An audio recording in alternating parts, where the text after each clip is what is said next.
அனைவருக்கும் வணக்கம். நான் உங்கள் பிரியங்கா விஜய். கலையாத கனவுகள். காயு அந்த வயதான பூக்கார பெண்மணி சொன்ன விலைக்கு எந்த பேரமும் பேசாமல் 2 முழம் மல்லிகை சரத்தை வாங்கி கொண்டாள். அவளுடன் வந்து கொண்டிருந்த அவள் அலுவலக தோழி கலா கிட்டத்தட்ட 10 நிமிடங்களாக பேரம் பேசி கடைசியாக விலை குறைவாக வாங்கி கொண்டதோடு அல்லாமல் ஏதோ பெரிய சாதனையே செய்துவிட்ட களிப்புடன் காயுவை பெருமையாக பார்த்தாள்.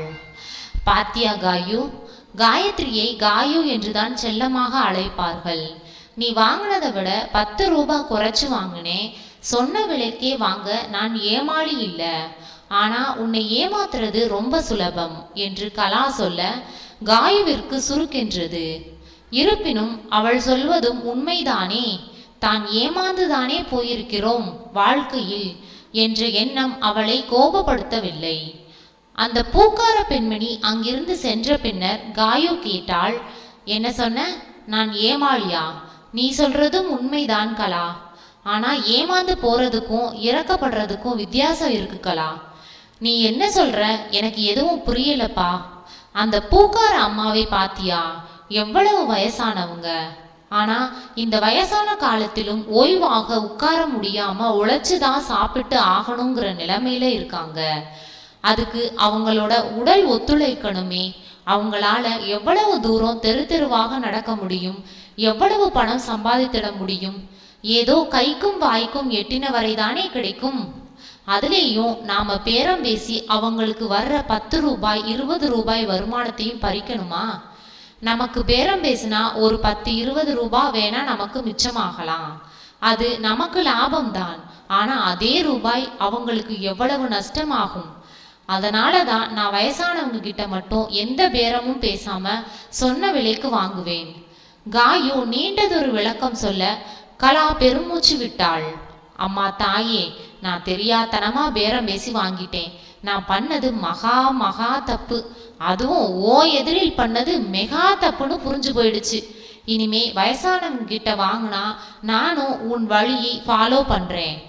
ஆனாலும் உனக்கு இவ்வளவு இறக்க குணம் கூடாது காயு. ஊர்ல இருக்கிறவங்களுக்கெல்லாம் பாவம் பார்க்க நம்மால முடியுமா சொல்லு? உண்மைதான், எல்லோருக்கும் பாவம் பார்க்க முடியாது. அதுக்காக யாருக்குமே பாவம் பார்க்காம இருக்கவும் கூடாது. எப்பா, இப்பவே எனக்கு கண்ணை கட்டுதே. ஹே, நான் மறந்தே போயிட்டேன் பாரு. என் மாமியார் கேழ்வரகு கஞ்சி தான் தினமும் குடிப்பாங்க. அந்த கடையில தான் நான் வழக்கமாக கேழ்வரகு மாவு வாங்கிட்டு போறது. நேத்து தீர்ந்து போயிடுச்சுன்னு சொன்னாங்க. 1 கிலோ வாங்கிட்டு போகலாம் வாயே. கலா சொல்லிவிட்டு அவள் பதிலுக்கு கூட காத்திராமல் அவள் கையை பிடித்து கொண்டு அந்த சிறிய டிபார்ட்மெண்ட் ஸ்டோரில் நுழைந்தாள். அதன் பிறகு காயு என்று ஒருத்தி உடன் இருப்பதையே மறந்து போனவளாய் அங்கிருந்த பொருட்களை எடுத்து பார்ப்பதிலேயே கவனம் செலுத்தினாள். காயு அவளை தொந்தரவு செய்ய விரும்பாமல் விலகி வந்து வேறொரு பகுதியில் வைக்கப்பட்டிருந்த பொருட்களை வெறுமனே வேடிக்கை பார்த்து கொண்டிருந்தாள். அப்போது அவள் முந்தானியை யாரோ பிடித்திருப்பதை போலிருக்க திடுக்கிட்டு திரும்பினாள். அங்கே 5 வயது மதிக்கத்தக்க பெண் குழந்தை ஒன்று நின்று கொண்டிருக்க அவள் திரும்பியதும் சட்டென்று பயத்துடன் அவள் முந்தானியை விட்டுவிட்டது. அச்சச்சோ, சாரி ஆண்டி, நான் என்னோட அம்மானு நினைச்சிட்டேன். அந்த குழந்தை சொல்லி கொண்டிருக்கையில் அங்கே குழந்தையின் தந்தை வந்து விட்டார். பிரியா, இங்கே என்ன பண்ற? என் கூடவே இருக்க வேண்டியது தானே. உன்னை காணோமேனு நான் பயந்தே போயிட்டேன். நீ எங்க போன? இல்ல அங்கிள், இந்த ஆண்டி கட்டியிருந்த சாரி அப்படியே அம்மா கட்டியிருந்த சாரி மாதிரியே இருந்ததா. நான் மம்மி தான் வந்திருக்காங்கன்னு நினைச்சு இந்த ஆண்டி கிட்ட வந்துட்டேன். அந்த குழந்தை சொல்ல ஒரு கணம் என்ன சொல்வதென்று புரியாமல் விழித்தவன் பின்னர் தலையை உயர்த்தி பார்த்தவனின் முகம் கோபத்தில் செவ்வானமானது. சே, போயும் இது மூஞ்சியெல்லாம் முழிக்கணும். Dam it. அவன் முணுமுணுக்க அது அவள் செவிகளிலும் விழ மனம் சுருக்கென்று தைத்தது. நாம 2 பேர் மட்டும் தானே வந்தோம். அப்புறம் என்ன மம்மி அம்மின்னு கண்டவங்களிடம் போய் பேசுறது? அவன் பிரியாவை கடிந்து கொள்ள காயு ஏதோ சொல்ல வாய் திறந்தவள் பிரியாவின் முகத்தை பார்த்துவிட்டு மௌனமானாள். அவள் முகம் வாடி இருக்க கண்களிலும் பயம் அப்பட்டமாகவே தெரிந்தது. அவள் மாமாவை இதுவரை இவ்வளவு கோபமாக பார்த்ததே இல்லை. எப்போதும் லிட்டில் ஏஞ்சல், ஸ்வீட்டி என்றெல்லாம் கொஞ்சுபவன் இன்று முகத்தை சிடுசிடுவென்று வைத்துக்கொண்டு அவளை திட்டியதால் ஏற்பட்ட பயம் அது அவள் கண்களிலும் பிரதிபலிக்க காயு அதை கவனித்துவிட்டுதான் பேசாமல் மௌனமானாள். தங்களின் சண்டையில் அந்த பிஞ்சு மனம் ஏன் காயப்பட வேண்டும் என்ற எண்ணமே அதற்கு காரணம். அவன் குழந்தையுடன் சென்றுவிட்ட பின்னர் கலா அவள் அருகில் வந்தாள். அவர் யாரு காயு, உனக்கு வேண்டியவரா? கலா கேட்க அவள் என்ன பதில் சொல்வதென்று ஒரு கணம் யோசித்துவிட்டு பின் மெல்ல சொன்னாள். இல்ல, அவருடைய குழந்தை தெரியாம இந்த பக்கம் வந்துடுச்சுன்னு கூட்டிட்டு போக வந்தாரு. குழந்தையை கூட்டிட்டு போக வந்தவர் ஏன் இவகிட்ட பேசிட்டு இருந்தாரு? ஒன்னும் புரியலையே. கலா மனதுக்குள் கேட்டுக்கொண்டாலும் நாகரிகம் கருதி காயுவிடம் வாய் திறந்து எதுவுமே கேட்கவில்லை. அப்படியே ஒருவேளை அவள் கேட்டிருந்தாலும் காயு எந்த பதிலும் சொல்லியிருக்க போவதில்லை. அந்த மனநிலையில்தான் அவள் இருந்தாள். இப்போதைக்கு அவளுக்கு தேவை தனிமை. எப்போது தன் இருப்பிடத்துக்கு சென்று தன் படுக்கையில் விழுவோம் என்றுதான் அவள் மனம் ஏங்கியது. அவளை அதிகம் சோதிக்காமல் அவள் செல்ல வேண்டிய பேருந்து வந்துவிடவே கலாவிடம் விடைபெற்று கொண்டு பேருந்தில் ஏறி தான் தங்கியிருக்கும் லேடிஸ் ஹாஸ்டலுக்கு வந்து சேர்ந்தாள். அன்றிரவு காயு படுக்க சென்றவளால் சுலபமாக தூங்க முடியவில்லை. அவள் உடல் சோர்வை விட மனசோர்வு அதிகமாக இருந்தது. மனதில் என்ன அலைகள் வந்து வந்து மோதி அவளை அலைக்கழித்ததில் தூக்கம் தூரம் போய்விட்டிருந்தது. அவள் முடிந்தவரை எதையுமே நினைக்கவே கூடாது என்று உறுதியாக நினைத்து அதற்கு மாறாக மனம் கடந்த கால ஏடுகளையே திரும்ப திரும்ப புரட்டி அவள் மனக்கண் முன் கொண்டு வந்து காட்சிகளாக்கி கொண்டிருக்க அவள் மனம் கடந்த கால நிகழ்ச்சிகளை விருப்பத்துடனே புரட்டி பார்க்க ஆரம்பித்தது. May I come in sir? Yes come in என்ற அனுமதி குரலில் உள்ளே வந்தாள் காயு. வணக்கம் சார், என் பேர் காயு. நான் விக்டோரியா அனாதை இல்ல நிர்வாகி அனுசியா மேடம் சொன்னதுக்காக வந்திருக்கேன் சார். நீங்க இல்லத்தை ரெனோவேட் பண்றதுக்கு டொனேஷன் கொடுக்கறதாக சொல்லி இருந்தீங்களாம். அதான் மேடம் என்னை வாங்கிட்டு வர சொன்னாங்க சார். ஆமா ஆமா, முதல்ல உட்காருங்கம்மா. வந்ததும் படபடன்னு பேசிட்டு இருக்கீங்க. என்ன சாப்பிட்றீங்கம்மா? Coffee, cool drinks? ராகவன் கேட்க அவள் எதுவும் வேண்டாம் என்று சொன்னாள். விஷ்ணு, இவங்க? ராகவன் தன் நண்பனிடம் சொல்ல ஆரம்பித்தவன் அவன் முகத்தை பார்த்தவுடன் மனதுக்குள் குழம்பி போனான்.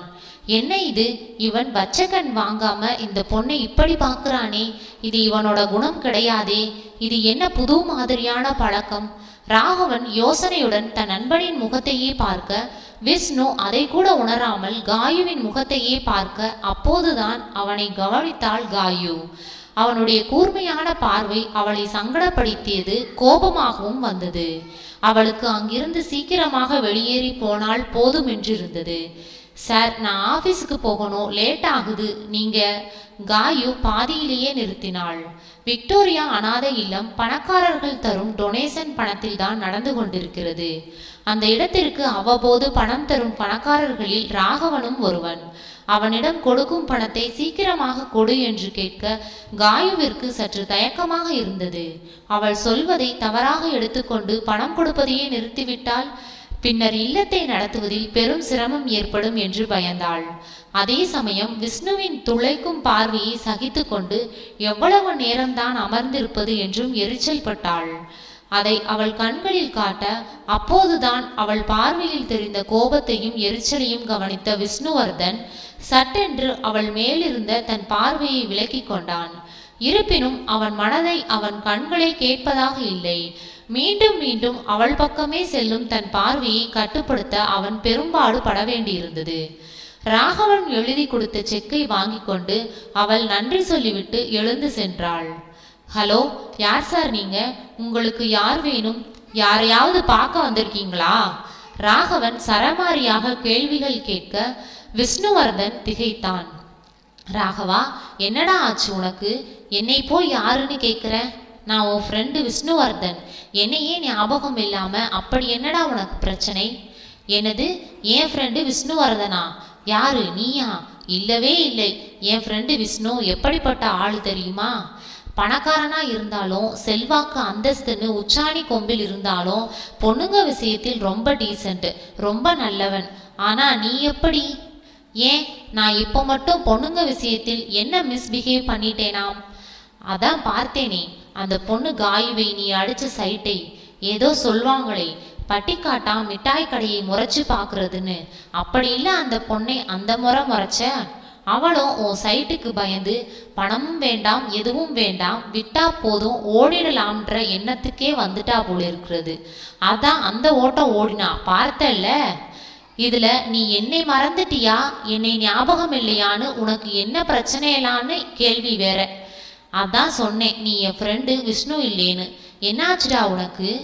தெரியல ராகவா, அந்த பொண்ணு அவளை போலவே பேரும் ரொம்ப அழகா இருக்குடா. ஏய் ஏய் என்ன சொல்ற? அப்போ அந்த காயு கிட்ட கவுந்துட்டேன்னு சொல்லு. அந்த பொண்ணை லவ் பண்றியா இல்ல சும்மா ஒரு டைம் பாஸாக வந்த இம்ப்ரெஷனா?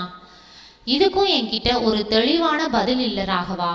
உனக்கே தெரியும்ல, நாம் காலேஜில் படிக்கிறப்ப எத்தனை பெண்கள் என் மேல கிரேசியா இருந்தாங்க, என்னையே சுத்தி சுத்தி வந்தாங்க. விஷ்ணுவர்தன் சொல்ல ராகவனின் முகம் ஒரு கணம் கடுப்பாகி பின் இயல்பு நிலைக்கு திரும்பியது.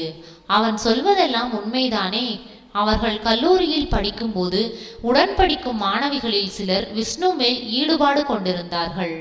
அவன் பார்வை தங்கள் மேல் பட வேண்டும் என்பதற்காகவே விதவிதமான நவநாகரிக ஆடைகளுடன் அவன் கண்முன் வலம் வந்தனர். தங்கள் அழகால் அவனை வீழ்த்தி விடலாம் என்பது அவர்களின் எண்ணம். அவனுடன் படிக்கும் மாணவிகள் மட்டுமல்ல, அந்த கல்லூரியில் பயிலும் வேறு சில மாணவிகளும் கூட அவ்வாறுதான் எண்ணினர். அப்படிதான் நடந்தும் கொண்டனர். அதற்கு காரணம் விஷ்ணு மிகுந்த செல்வம் உள்ளவன் மட்டுமல்ல, ஆணழகனும் தான். அவனுடைய கம்பீரமான தோற்றம் மாணவியர் மத்தியில் ஒருவித ஈர்ப்பை ஏற்படுத்தியிருந்தது. அவனை சொந்தமாக்கி கொள்ள வேண்டும் என்று விரும்பினர். அதனால் சக மாணவி என்ற முறையில் அவனிடம் யாராவது எப்போதும் ஏதாவது பேசிக்கொண்டிருந்தனர். இந்த மாதிரி பணக்கார வாலிபர்களில் பெரும்பாலானவர்கள் பணத்தினரில் இஷ்டத்துக்கு ஆட்டம் போடுவார்கள். இல்லாத கெட்ட பழக்கம் அனைத்தையும் விரல் நுனியில் வைத்திருப்பார்கள். பெண்களிடமும் தங்கள் கைவரிசையை காட்டி தன்னால் ஏமாற்றப்பட்ட பெண்களின் பட்டியலை நீட்டித்து கொண்டே போயிருப்பார்கள். இத்தகைய தீய பழக்கம் எதுவும் இல்லாமல் தானுண்டு தன் வேலையுண்டு என்ற நல்ல பிள்ளைகளாக இருப்பவர்களை விரல் விட்டு எண்ணிவிடலாம். அவர்களில் ஒருவன்தான் இந்த விஷ்ணுவர்தன். அவன் என்னதான் பெரிய பணக்காரனாகவே இருந்தாலும் மிகவும் ஆடம்பரமாக செலவு செய்ய மாட்டான். அதற்காக கருமியும் அல்ல, வேண்டியதற்கு மட்டும் செலவழிப்பான். அவனுடைய இந்த பழக்கத்தாலோ என்னவோ அவனுக்கு நண்பர்களும் மிக மிக குறைவு. ஒரு சிலர் தான் அவனிடம் நட்பாக இருந்தனர். அதில் ராகவன் முதலிடத்தில் இருந்தான். ராகவன் பெரிய பணக்கார வீட்டு பிள்ளை இல்லை என்றாலும் அவனுடைய அப்பா செய்யும் பிசினஸ்னால் கொஞ்சம் வசதியானவன்தான். விஷ்ணுவை போல் அவனிடமும் எந்த கெட்ட பழக்கமும் இல்லை. ஆனால் விஷ்ணு அளவிற்கு அவன் நிறமாகவோ கம்பீரமாகவோ இல்லாமல் சுமாரான தோற்றத்தில் இருந்ததால் அவன் மேல் எந்த பொண்ணுக்கும் ஈர்ப்பு ஏற்படவில்லை. அது அவனுக்கு ஒரு மனக்குறைதான். அதிலும் சில பெண்கள் ராகவனிடம் வலிய பேச வந்தனர். விஷ்ணுவிடம் தங்களுக்காக தங்கள் காதலுக்காக தூது போக சொல்லி கேட்க நொந்து போனான் ராகவன். விஷ்ணுவர்தன் வந்தவரை லாபம் என்று தன்னை நாடி வந்த பெண்களிடமெல்லாம் பழக்கம் ஏற்படுத்தி கொள்ளவில்லை. எல்லோரையும் தள்ளியே நிறுத்தினான். அப்படியும் முடியாத போது தான் விலகி நின்றான். வேணும் வேணும்னு கேட்கிறவனுக்கு எதுவுமே கிடைக்க மாட்டேங்குது, வேணா வேணான்னு சொல்றவனுக்கு எல்லாம் கிடைக்குது. என்னை காமெடி பீஸுன்னு நினைச்சுக்கிட்டு இருக்காங்களோ? ஒருவேளை விஷ்ணு கூட சேர்ந்து நிற்கிறதால என் அழகு வெளியே தெரியலையோ? ராகவன் அடிக்கடி தனக்குள் எண்ணிக்கொள்வான். ஆனால் அவன் எண்ணமும் உண்மைதான். விஷ்ணுவின் பர்சனாலிட்டி தனியாக இருக்கும்போது வெளிப்படுகிறது என்றாலும் சுமாராக இருக்கும் ராகவனுடன் இருக்கும்போது சற்று தூக்கலாக தான் தெரிந்தது. ராகவா, என்னை சொல்லிட்டு நீ என்ன கனவுலகில் சஞ்சரிக்கிற? கனவுல இல்லப்பா, கடந்த கால கல்லூரி நாட்களை ரீவைண்ட் பண்ணி பார்த்தேன். அப்பெல்லாம் உன்னை தேடி பொண்ணுங்க வந்தாலும் ஏறெடுத்து பார்க்க மாட்ட, அவங்களை அவாய்ட் பண்றதுலேயே குறியாக இருப்ப. ஆனா இப்போ இந்த காயுவை வச்சக்கன் வாங்காம பார்க்குற. அதான் நீயே சொல்லிட்டியே என்னை தேடி பொண்ணுங்க வந்தாங்கன்னு. நீயே சொல்லு, எப்பவுமே நம்மளை தேடி வர்றதை விட நாம தேடி போய் அலையிறதுல தானே ஒரு கிக் இருக்கு. அதைத்தானே நாம மதிப்போம், பத்திரமாக பார்த்துப்போம். அதிலும் அந்த பொண்ணுங்க எல்லாரும் ஒரிஜினல் அழகோடவா இருந்தாங்க? எல்லாம் மேக்கப், அரைகுறை ட்ரெஸ்ஸுன்னு எனக்கு இதெல்லாம் கொஞ்சமும் பிடிக்கல. ஆனா இன்னைக்கு பார்த்த காயு முகத்துல எந்த மேக்கப்பும் இல்லை, இயற்கையான அழகோட எவ்வளவு ஹோம்லி லுக். இதுதான் எனக்கு பிடிச்ச டேஸ்ட். அது கூட பரவாயில்ல. அன்னைக்கு எத்தனை பேர் என்னை டேட்டிங் கூப்பிட்டாங்க தெரியுமா? அதற்கு காரணம் பணம். ஆனா காயு கிட்ட அந்த பழக்கம் எல்லாம் செல்லுபடியாகாது. ரொம்ப டீசன்ட் கேர்ள். விஷ்ணு என்னவோ காயுவிடம் பல நாள் பழக்கம் உள்ளவனைப் போல் அவளை பற்றி பாராட்டு பத்திரம் வாசிக்க வாசிக்க ராகவன் வாய் பொளந்தான். டேடே, இது உனக்கே கொஞ்சம் ஓவரா தெரியல?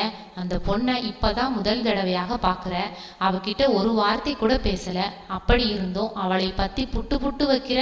உன்னை சொல்லி குற்றமில்லடா, எல்லாம் கலிகாலம். நிறைய சினிமா பார்த்தும் கதை புக் படிச்சும் உன் மனசை நல்லா கெடுத்து வச்சிருக்க, அவ்வளவுதான் சொல்லணும். உனக்கு இவ்வளோ கஞ்சத்தனம் கூடாது ராகவா. வெறும் சினிமா கதை புக்கோடவே நிறுத்திட்டியே. இன்னும் என்னவெல்லாம் இருக்கு. வாட்ஸ்அப், ஃபேஸ்புக், இன்டர்நெட், கூகுள்னு சொல்லிட்டே போகலாம். அதையும் சேர்த்துக்க வேண்டியது தானே. இதையெல்லாம் நல்லா பேசு. அப்படியே ஒன்றும் தெரியாத பொண்ணை பற்றி வாய்க்கு வந்தபடி ஜோசிய சொல்லு. இது ஜோசியம் இல்லடா, உள்ளுணர்வு. இப்போ நாம எதிர்காலத்தில் இல்லைல்ல. அடுத்த நிமிஷம் அடுத்த செகண்ட் என்ன நடக்க போகுதுன்னு யாருக்குமே தெரியாது. இருந்தாலும் இன்னைக்கு நமக்கு நல்லது நடக்க போகுது, இன்னைக்கு ஏதோ வருத்தப்படுற சம்பவம் நடக்க போகுதுன்னு ஒரு உணர்வு சில சமயங்களில் நம்ம மனசுல தோணும். அதே போல நடக்கவும் செய்யும். அந்த மாதிரி ஒரு உள்ளுணர்வு தான் எனக்கு காயுவை பார்த்தப்பவும் ஏற்பட்டது. அவளை பார்த்ததும் என் மனசுல என்ன தோணுச்சு தெரியுமா? இவ மூணாவது மனுஷி இல்ல, வேண்டப்பட்ட மனுஷிதான்னு தோணுச்சு. மேபி இது பொய்யாக கூட இருக்கலாம். ஆனா அந்த எண்ணம் எனக்கு ரொம்ப சந்தோஷமாக இருக்குதுப்பா. இதெல்லாம் மனிதனோட தனிப்பட்ட உணர்வுகள் ராகவா. இந்த உணர்வுகளை வார்த்தைகளாலே விளக்க முடியாது, அனுபவிச்சாதான் புரியும். விஷ்ணு சொல்வதை வியப்புடன் கேட்டுக்கொண்டிருந்தான் ராகவன். தொடரும். இப்பதான் நம்ம சேனலை ஃபர்ஸ்ட் டைம் பார்க்குறீங்கன்னா சப்ஸ்கிரைப் பண்ணிக்கோங்க. கதையை பற்றின கருத்துக்களை கமெண்ட் பாக்ஸில் தெரிவிக்கவும். நன்றி.